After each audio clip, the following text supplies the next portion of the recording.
2026 NEET மறுதேர்வின் முடிவில் பஞ்சாபை சேர்ந்த ஆரியன் குப்தா என்ற மாணவர் 720 மதிப்பெண்களுக்கு 715 மதிப்பெண்கள் பெற்று இந்தியாவிலேயே முதல் மாணவராக வந்துள்ளார் என்பது பலருக்கும் தெரிந்திருக்கும்.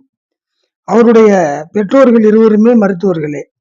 ஆரிய குப்தா தமது அனுபவங்களை கூறும் பொழுது, நான் ஒரு நாளைக்கு 16 மணி நேரத்திலிருந்து 17 மணி நேரம் வரை உழைத்து படித்தேன். அதனால்தான் இந்த உயர்ந்த நிலைக்கு வந்துள்ளேன் என கூறியிருக்கிறார். மேலும் அவர், நான் புற்றுநோய் சிகிச்சை நிபுணராக வர விரும்புகிறேன் என்று கூறியுள்ளார். அதற்கு அவர் கூறும் காரணம், என்னுடைய பாட்டி புற்றுநோயால் இறந்து போனார். அதன் காரணமாகவே நான் இந்த முடிவை எடுத்துள்ளேன் என்று அவர் கூறியுள்ளார்.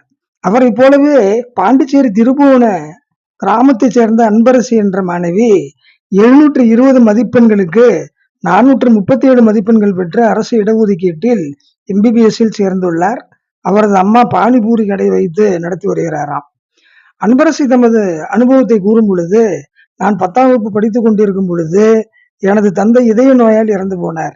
7 லட்சம் ரூபாய் இருந்திருந்தால் என்னுடைய தந்தையை காப்பாற்றியிருக்க முடியும். நாங்கள் ஏழை என்பதால் எங்களால் முடியவில்லை.